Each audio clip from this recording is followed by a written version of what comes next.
کیا قرآن کی کسی آیت کے بیک وقت ایک سے زیادہ معنی ہو سکتے ہیں؟ جن لوگوں نے ایسا دعویٰ کیا ہے ان کا استدلال کیا ہے اور اس بارے میں مکتبہ فراہی کی کیا رائے ہے؟ ایک جملے کے کئی معنی ہو سکتے ہیں۔ مثلا میں آپ سے کہوں کہ آپ آئیں گے تو اس کا مطلب میں آپ کو بلا رہا ہوں، اس کا یہ مطلب میں آپ سے پوچھ رہا ہوں آپ آئیں گے۔ میں نے کہا آپ آئیں گے، سن لیا، اب اس کا مطلب ہے کہ آپ لازماً آئیں گے، حکم دے رہا ہوں میں۔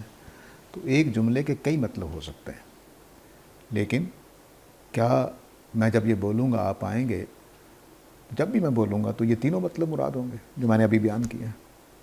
نہیں، کیونکہ موقع محل کے اعتبار سے جس موقع پر میں بول رہا ہوں، مثال کے طور پر میں ایک اگر باس ہوں، میرا ماتحت کہہ رہا ہے کہ کل میں نے چھٹی کرنی ہے، میں کہوں نہیں کل آپ آئیں گے، چھٹی نہیں ہے، تو اس کا مطلب میں حکم دے رہا ہوں کہ کل آپ چھٹی نہیں کر سکتے ہیں۔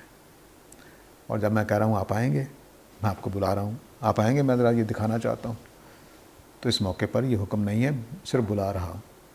تو اس طرح سے لفظوں کے جملوں کے معنی مختلف سیاق و سباق میں مختلف ہو جاتے ہیں اور ایک ہی ہوتے ہیں۔ مختلف سیاق و سباق میں اسی جملے کے معنی مختلف ہو جائیں گے، لیکن ہر موقع پر ایک ہی معنی ہوں گے۔ یہ نہیں ہو سکتا کہ آپ میرا یہ جملہ لکھیں اور پھر اس کے اندر کہیں کہ تینوں معنی ہیں، حکم بھی دیا گیا ہے، بلائے پیار سے بلایا بھی گیا ہے اور پوچھا بھی گیا کہ آپ آئیں گے کہ نہیں آئیں گے۔ ہر موقع پر ہر جملے کے تین تین چار چار معنی نہیں ہوتے۔ اب جو قرآن مجید کی جہاں تک تعلق ہے اس میں بھی ایسا ہی ہے، ہر جملہ جہاں پر بولا گیا ہے اس کے ایک ہی معنی ہے۔ چنانچہ سوائے ان تفسیروں کے جو تفسیریں اقوال کو جمع کرتی ہیں، جیسے ابن کثیر ہیں یا طبری ہیں، یہ اقوال کو جمع کرتی ہیں، ان تفسیروں کے علاوہ ہر تفسیر میں ہر مفسر نے اپنی ایک ہی رائے دی ہے کہ میرے خیال میں یہ مطلب یہ بنتا ہے، البتہ یہ بھی کہا گیا ہے، یہ بھی کہا گیا ہے، یہ بھی کہا گیا ہے، لیکن ترجمہ کرنے والا ایک ہی تعبیر کے تحت ترجمہ کرتا ہے۔ یعنی ہمارے ہاں سینکڑوں ترجمے ہو گئے اردو میں بھی اور انگریزی میں بھی، تو اس کو دیکھیے تو وہ آپ کو ایک ہی معنی لکھتے ہوئے نظر آئیں گے، نیچے ایک ہی معنی کا ترجمہ کیا ہوگا۔ تو عام طور سے دنیا کا قاعدہ، لسانی قاعدہ یہی ہے کہ جس سیاق و سباق میں ایک جملہ آ گیا ہے اس جملے کے اس سیاق و سباق میں ایک ہی معنی ہوں گے۔ یہ ہو گئی ایک بات۔ اب ادبیات میں آ جائیے۔ ادبیات میں یہ مانا جاتا ہے اچھے شعر کے لیے کہ اس کو آپ اپنے لوکل ماحول سے اٹھا کے یونیورسل کر دیں، اپنے لوکل ماحول سے اٹھا کے اس کو یونیورسل کر دیں۔ جیسے ہی آپ یونیورسل کرتے ہیں تو پھر ہر آدمی اس کو اپنے لحاظ سے دیکھنے لگ جاتا ہے، ہر آدمی اپنے لحاظ سے اس کو دیکھنے لگ جاتا ہے۔ تو اب اس میں موقع محل کے اعتبار سے آپ جہاں چاہیں استعمال کر سکتے ہیں۔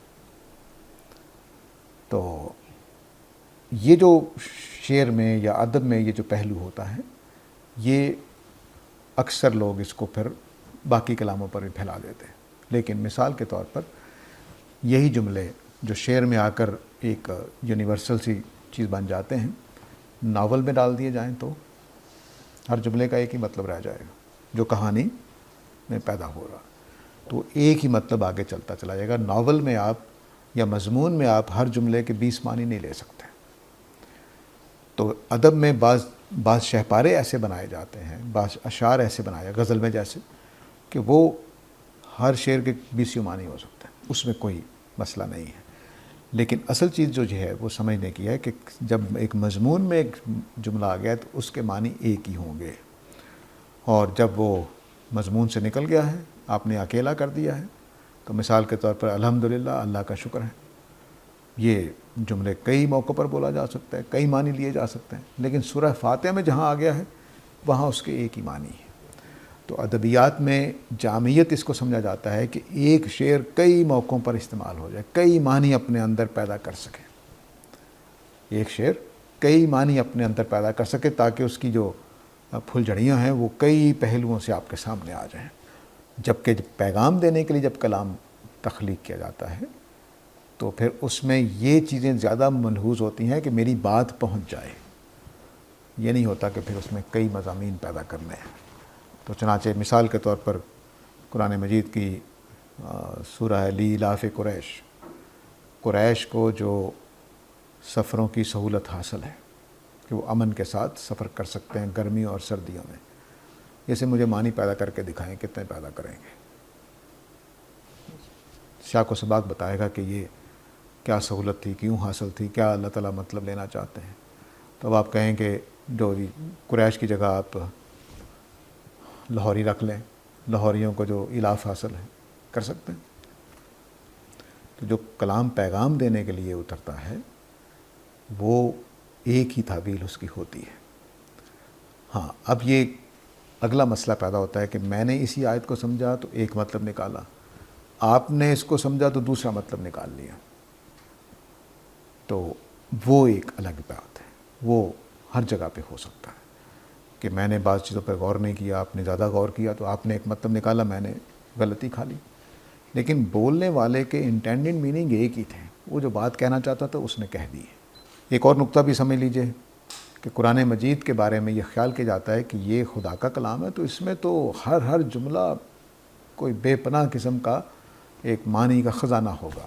جیسا غالب نے بھی اپنے شعر میں کہا ہے کہ گنجینہ معنی کا طلسم اس کو سمجھیے جو لفظ کے غالب میرے اشعار میں آوے۔ تو یہ قرآن مجید ایسا نہیں ہے، اس کے اندر اور طرح کی جامعیت ہے۔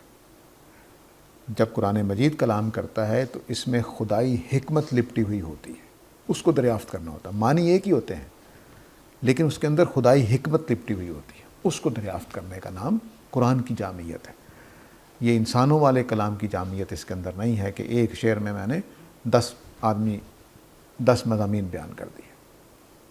یہ قرآن میں ایسا نہیں ہے۔ قرآن میں ایسا ہے کہ ایک ہی معنی بیان ہوتے ہیں لیکن اس میں حکمتیں بے شمار ہوتی ہیں، الہی حکمتیں اس میں آ جاتی ہیں۔ یہ تو اس کی جامعیت ہے۔ یہ اسی وجہ سے یہ قرآن انسانی کلام نہیں رہتا۔ تو وہ ایک الگ بحث ہے اس کے اندر، لیکن بہت سارے معنی کا، مثلا میرے سامنے ایک آیت ہے، قال لہم نبیہم ان اللہ قد بعث لکم طالوت ملکا، کہ ان کو کہو، ان کے نبی نے ان سے کہا کہ اللہ تعالیٰ نے تمہارے لیے طالوت کو بادشاہ مقرر کر دیا ہے۔ بتائیے کیا جامعیت ہے اس کے اندر، وہ والی کہ اس میں 20 مطلب نکل آئے۔ یہ ایک مضمون کے اندر یہ جملہ آ گیا ہے، اس نے ایک ہی بات کہہ رہے ہیں کہ ان کے نبی نے ان کو کہا کہ اللہ نے طالوت کو بادشاہ بنا دیا ہے، یہی مطلب ہے، اس کے علاوہ کوئی مطلب نہیں ہے۔ اور آپ 14 صدیوں کی ہماری تفسیر کو اٹھا کر دیکھ لیں اور ہماری فقہ اٹھا کر دیکھ لیں، ایک آیت کے سارے ایک مطلب سمجھ رہے ہیں، سارے ہی وہی مطلب سمجھ رہے ہیں۔ اختلاف کس میں ہو رہا ہے؟ حکم کیسے نکالنا ہے۔ یعنی آپ چلے جائیے جہاں سب سے اچھا کام، میں نے ایک زمانے میں کام کیا تھا، وہ کہیں پڑھا بھی ہوگا شاید، کہ جہاں جہاں فقہ کے اختلافات ہوئے میں نے وہ سارے مقامات نکال کر دیکھے۔ فقہ اور حدیث کا ٹکراؤ جہاں، قرآن اور حدیث کا ٹکراؤ جہاں پہ ہے، یا فقیہوں کا آپس میں، تو بنیادی معنی سارے کے سارے مفسرین فقہ ایک ہی کر رہے ہوتے ہیں، دو معنی نہیں لے رہے ہوتے۔ تو یہ ایک حقیقت، زبان اس کے باوجود کہ پرانی ہے، لیکن سارے آج بھی جو ترجمہ کرتے ہیں، سوائے اس کے کہ آپ قرآن کی زبان کا بھی انکار کر دیں، جیسے بعض مفسرین اور مترجمین نے کیا ہے کہ وہ دور جدید کے اندر اس کو لے آئے ہیں اور اپنی طرف سے معنی اس میں ڈال رہے ہیں۔ نبی کریم صلی اللہ علیہ وسلم کی زبان میں مثال کے طور پر اذا الصحف نشرت، ہماری ساری امت میں اس کا ترجمہ یہ کیا جاتا تھا کہ جب اعمال نامے کھول دیے جائیں گے، لیکن دور جدید میں ایک ترجمہ کیا کہ جب اخبار عام ہو جائیں گے، کیونکہ جدید عربی میں صحیفہ اخبار کو بھی کہتے ہیں۔ تو اذا الصحف نشرت کا مطلب ہے کہ جب اخبار عام ہو جائیں گے اس وقت کیا ہوگا۔ ٹھیک ہے، تو اب یہ ترجمہ کر دیا کسی صاحب نے، تو اب یہ ترجمہ ظاہر ہے کہ قرآن کا ترجمہ نہیں ہے۔ یہاں یہ والا اختلاف ایک نیا اختلاف ہوگا جو کہ پہلے امت اس سے واقف نہیں ہے، کہ آپ قرآن کی عربی کو دور جدید میں لے کر آ جائیں۔ تو یہ جو چیزیں ہیں یہ ایک الگ بات ہے، لیکن بہرحال جو قرآن مجید کی عربی ہے نبی کریم صلی اللہ علیہ وسلم کے زمانے کی، اس میں بنیادی معنی سب جگہ پہ ایک ہی ہے۔ اس کی جامعیت کیا ہے، اس کے شیڈز کیا ہیں، اس میں اختلاف ہوتا ہے، اس کے فقہی احکام کیا ہیں، اس میں اختلاف ہوتا رہا ہے۔